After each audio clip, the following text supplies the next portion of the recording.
Hi guys, this is Blackie. And Beth. And this is WAYZ 61, and we're taking a woods walk right quick and thought we'd bring you with us. Okay, show them the wild grapes.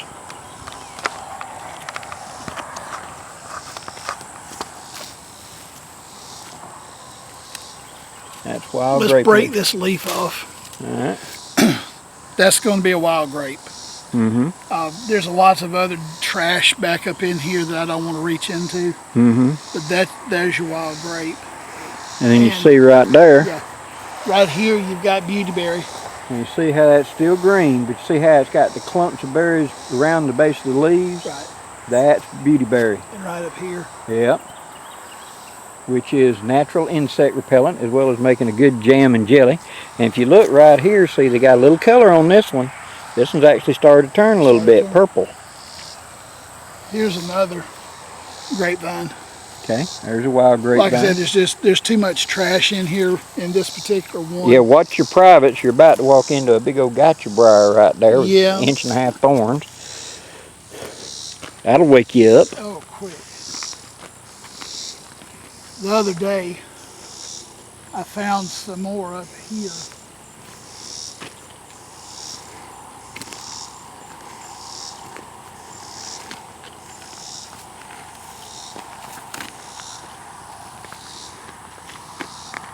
Now, I'm not sure what this is.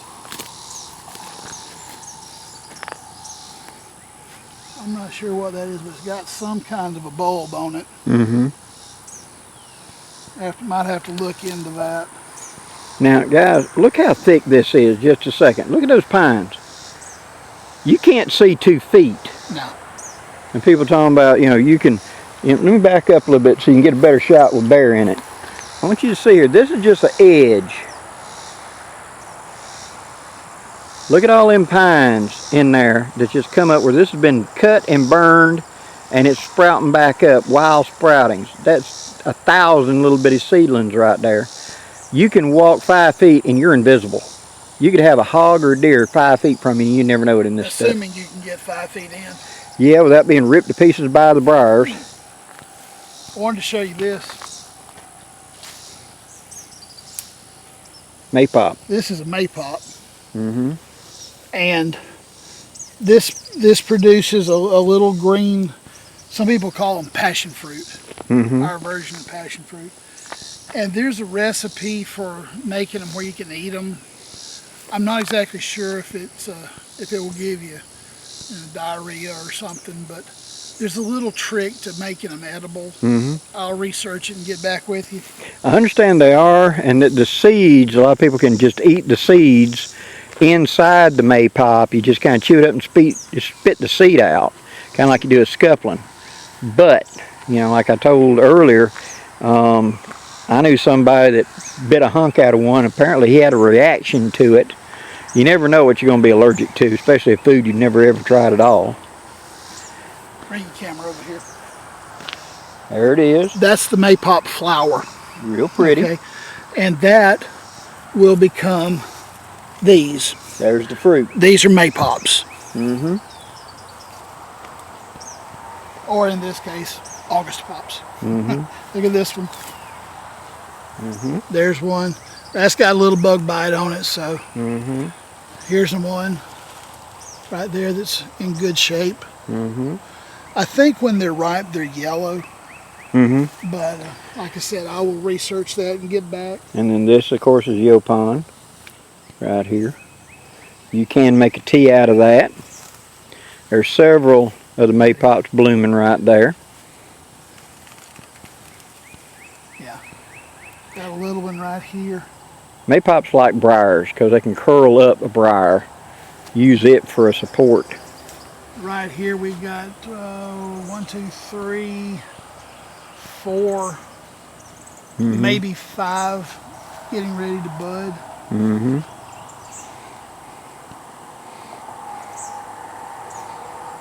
This one's in. Okay, that's a maypop. That's a maypop vine. Mm-hmm. But you can see the flower getting ready to open. Yep, those are flowers.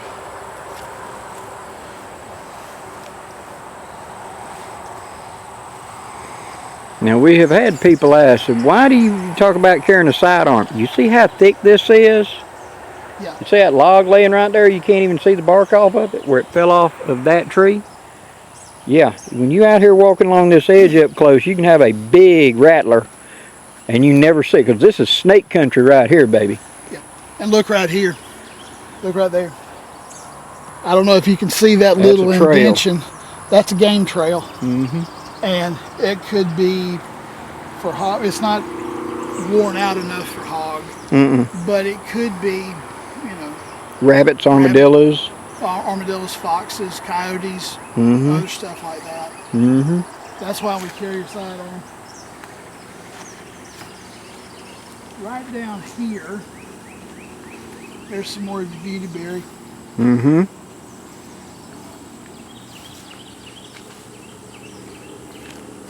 Right down here, I found a sassafras. But right now, I don't see it. Well, that's the thing. What color is it? Green. Yeah. What color's the background? Green. Green. You know, everybody's that way. I love it when they say, well, you can identify it because of, look at this guy, like right here. Look at these briars. You know, up here at eye level, this is how big and thick this is. Blackberries. And then this right here is a sweet gum right there. Now you can take it and I've heard of folks who would take it and cut it. My daddy used to talk about taking and putting a cut in the bark and letting the sap run out. Mm-hmm. Get a good big ball of sap and then chew it. Mm-hmm. That's like where gum. Early chewing gum, and then right there is some sort of cedar or whatever. That's a cedar. You can tell it's a little fuzzy, little bitty small spines. That's a southern red cedar. And then we see the ivy right there. If you see this, don't touch it. Yeah, don't touch the ivy stuff. Don't do that. It's pretty. It is pretty. Yeah, it will pretty well hurt you too. Look at this. Whoop.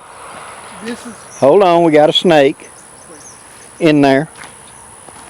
I heard him buzz right in there. We got a tail bell. I think we do. Bell tail. Because I heard and I saw it move. I think you crawl further up. You're getting in range of strike. And you don't have a 10-foot pole or shotgun handy. I just want to hear him buzz. Now, look right over here. I'm going to, you know. Yeah, right there. Big patch of American Right beautyberry. Right here. Beautyberry's coming into season. Yeah. We'll let the belltail have that one. Let him have it. But yeah, when you started turning, I saw the leaves move and I heard him. So he's probably coiled up in there about 3 or 4 feet. We're standing within 8 feet of him and can't see him. And these, of course, are blackberry. Yep. And of course, right now you should be looking for the color yellow, because that is baby copperheads. And the tip of their tail is bright yellow. And they have a nasty disposition. And they don't know how to control their venom, and whenever they bite you, they're going to dump it all. So when you're out here walking, right now, as you can see, everything's green, but see that little bit of a yellowish tint? And then you look in there and you will see a little bit of yellow, a little bit of yellow. That's the reason. That's how they camouflage themselves. That you'll see that little yellow tip of a tail sticking up, almost like a leaf, and he'll go to wiggling it. And something will come up and get in striking range. Now, I'm not saying much, but if you look right over here on these little sweet gums, there's some leaf changing. Some yellow leaves. Especially right in yonder, you can see it. But I wanted to point this, there's some here on this tree too, but I got some I want to show you right back down here. Yeah, see, yellow. And that's a willow, because we're right here at the edge of the creek.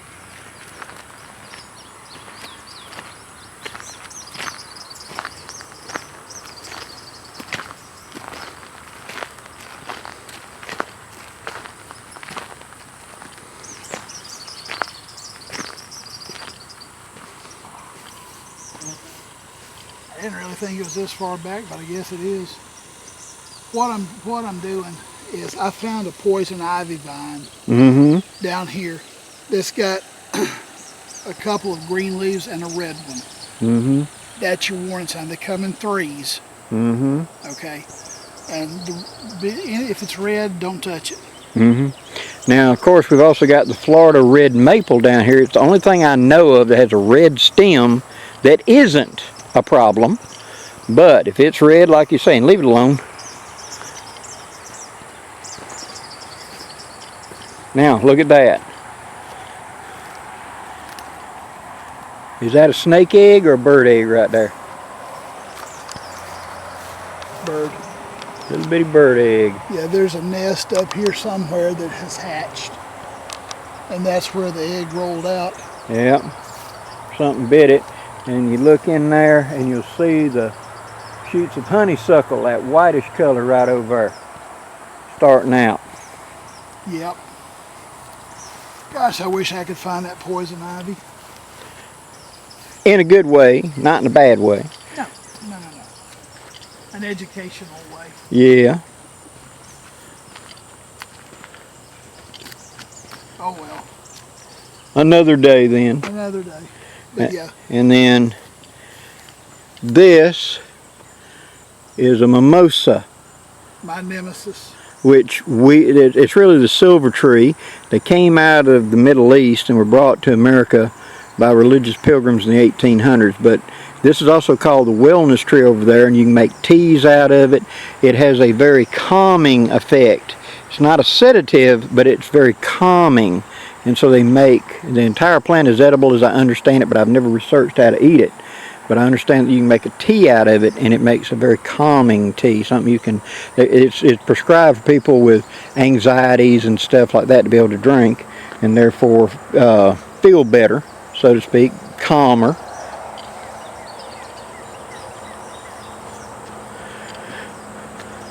I mean, this is just off the side of the road. You can see how it is, how thick this is. And you can see how our ancestors that lived down here, when they talked about warfare with the Indians was up close and brutal, this is what they were talking about. Being in this kind of stuff, because along the edge of a stream or whatever where you had sunlight, and you could have 25 warriors sitting 2 feet out of sight in there, and you just walk up. So this environment can be very unforgiving. What gets me when I've gone up to Ohio and places like that, and how open their woods are, you know. All right, well, let's. South Alabama's basically the Amazon tree moved. Yeah, I have heard it called where Alabama is the Amazon of America because of the amount of sheer water we've got, creeks, rivers, streams, and undergrowth. We are at this part. We're in the very bottom of the state. We are a semi-tropical jungle. You know, we're not necessarily still just a woodland, we're a semi-tropical jungle. And you can cut every bit of, well, what was it? 2 years ago or less, this was clear cut and burned. About 2 years ago. 2 years ago, this was wide open, clear cut and burned. There was nothing here. Now we've got pine trees that are 7, 8 feet tall. Yeah, and it's so thick with undergrowth and briars, you can't go 2 feet. I know where there's a cedar tree, Sweet gum? No, not a sweet gum. I can show you 7 sweet gums over there. I know, but. The sassafras. Okay. Let's go to see sassafras. Let's go see sassafras. That's just a shot of the valley, guys, that we just came out of as the sun's setting. All of Bailey's land down through yonder. Awesome. Okay, we're now at a new location. Down here local, we call this the ribbed briar. It actually has briars on the underside of the leaf itself, so you cannot eat these briars. The smooth leaf briar you can eat for stomach upset, but don't eat these because you'll fill your tummy with thorns. Yeah, you will not be amused. Nope. Here is American beautyberry, and there are the berries turning that unique purple that we talked about, and you'll have a group of leaves and a group of berries. They'll always be at the junction of where the stems of the leaves join the stalk. That's where the berries are. And then This is post oak.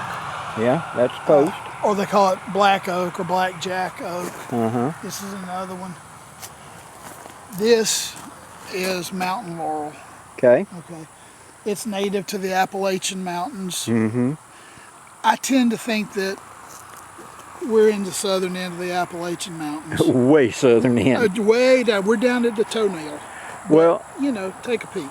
as we had spoke of in the earlier, because you see that. Now let me pan you up. See this ridge just keeps going up to the top of the ridge. This is the valley that Bear pointed out, that when there's a river in that thing you're seeing there, you're seeing the end of a bridge down there. Yeah. That was the river that some of DeSoto's guys came up and they talked about. They rounded a corner of the river and there was a mountain. We've showed that mountain too in another video. Well, it's not actually a mountain, it's just the way the lay of the land. But when you're standing here, this part of Alabama is tabletop flat, and yet you see this topography right here. That's what made it appear to be a mountain down here. Several years ago, the state came through and put this highway through the middle of our place. So Yeah, this is in the middle of his property. such is what it is. Yep. Such is life. There's a couple of sweet gums up here. There's one. I'll let him do it because I ain't wearing long pants. Yeah, hold it right there and I'll zoom in. All right, go. Sweet gums have three types of leaves. They have turkey feet, mittens, and what was the other one? A solid leaf. The solid one. Yeah. Well, there's your turkey foot. There's There's your mitten, there's the mitten. and there's your solid. Yep. But you can see it's starting to turn too. Mm-hmm. That needs a couple of years to cook off and get some size on it. There's another one, bigger one. If I can locate it. I believe that's a persimmon tree right there, but I'm not positive, I'm not 100% sure. Could be.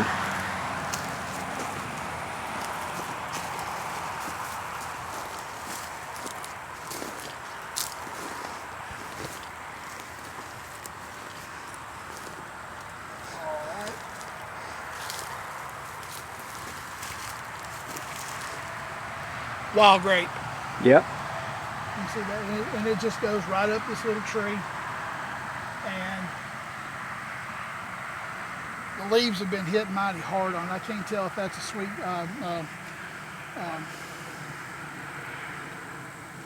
help me out, the sassafras.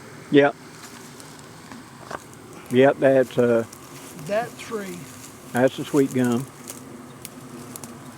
Because I can see the different leaves on it. And then that's all that wide grape across the top of it.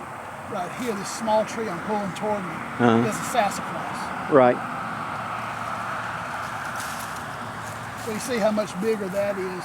That's the one you can take it and dry the leaves out and grind them up. That's an old Choctaw Indian trick. And there is a black walnut, I believe. Right there. Yeah. No black walnut.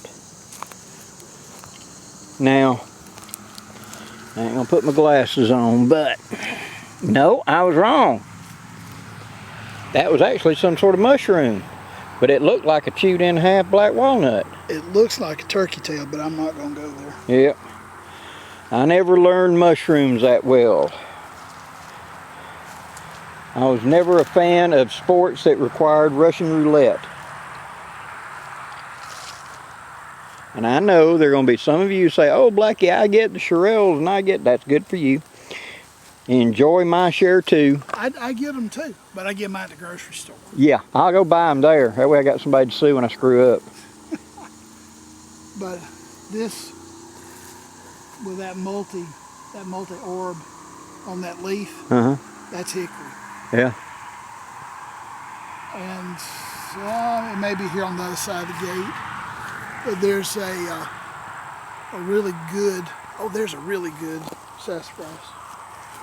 Yeah, right I there. can't get back in there to it very well, but see these? Here's one, there's one in the back. Yep. And then if you Oh. look back over, there's one that's starting Yeah, to turn. there's That's all one that back color there. right there. What I was telling you, I didn't finish my thought. Yeah. It's an old Choctaw Indian trick to take and dry them out and grind them up, and you can use that powder as a thickener for your food. That's filet, It's what the Cajuns adapted into filet. which is filet gumbo. That's what it is. It's just a thickener. They use it. But it works good for that. Some more beautyberry. Yeah, tons of beautyberry. All kinds of stuff. And just because it came up in conversation, we're going to change locations one more time, and I'm going to give you a really good shot of a white oak. All right, let's go. Okay, what you're looking at right here is That's a white oak. big old white oak. Let me get you up and you can see the bark. I've got one closer that we can take a look at. I know, I'm going to show them the bark. Okay. I'm going to show them the bark up close.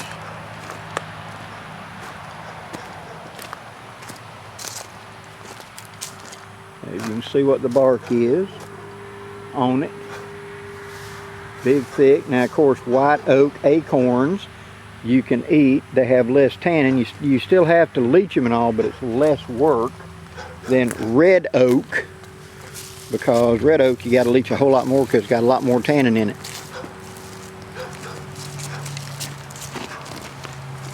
Be right back. Okay. All right. You see the spines on this leaf? It's an oak, but that identifies it as a red oak. Mm-hmm. Okay. Transition to this leaf with the lobes on it.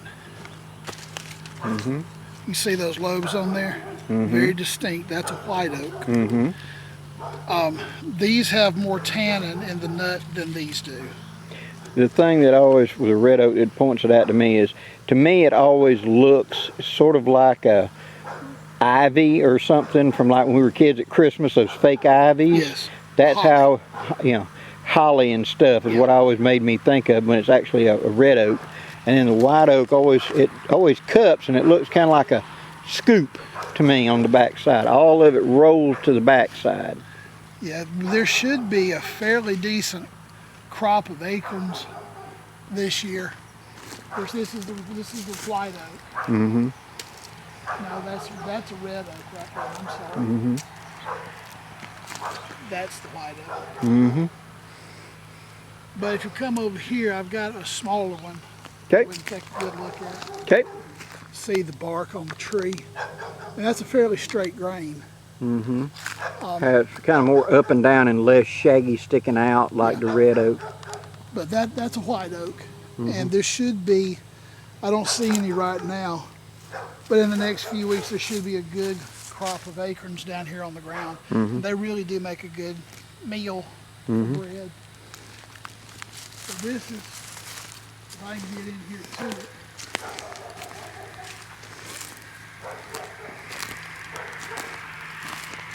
Here's old acorns here on the ground. Don't you see this little skinny one right here? Yes. That's, if you look at the bark on this tree is remarkably straight. Okay, I tell you that for a purpose. Here's some more of those lobed leaves that come off of it. This has got to be the parent tree right here, this one, this tree. And I really need to go in and harvest it. But if you look at it, the bark is just, the bark tells what the grain inside does. Okay? Straight bark, relatively straight grain. Right. If you look right here, you can see what I'm talking about. See how straight that grain is? The furrows in it seem to line up. Yeah. That's just, it's beautiful all the way to the ground. And then this in front of it, you're seeing a cedar right here. That's a cedar. This is a cedar. I'm nose blind. I can't smell a red cedar. If you cut the boards and make a cedar closet, I can smell that. But they say you can smell these just walking in the woods, and I can't do it. Okay, I'm nose blind to that. But what I was going to tell you is that is just the right size, and the grain is almost perfect to harvest it and make white oak baskets out of. Cool. Another useful tip. Well, brother, it's about to get too dark for the camera, so Yeah. I guess we need to call it We're quits. gonna wrap it up here. But get out and look in your woods, okay? These are our oak trees, so I know the owner, so I can come up here and look around, harvest some acorns. But yeah, get out and know your woods. And you know, if you live close to this area, you can actually find you something that will possibly feed you. That white oak basket, if you know, you can look up how to make white oak baskets all day long, but it might be a good barter item. If you ever priced a white oak basket at an arts and crafts fair, they're a king's ransom. Because of how many hours it takes to make one. And folks are willing to pay it.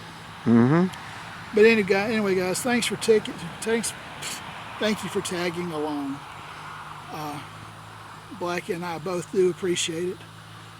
Don't forget to hit your like button and share and subscribe, and please leave us a comment, because we want to know, we want your feedback. We want to know what you're thinking.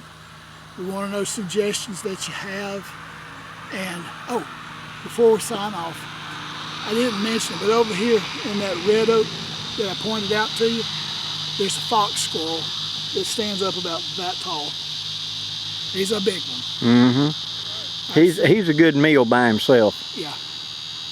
I've seen him out here several times. He's probably up there watching us laughing right now. They're about the size of a house cat. Yeah. Yep. Anyway, guys, y'all have a good one, and we'll see you down the road. Bye-bye.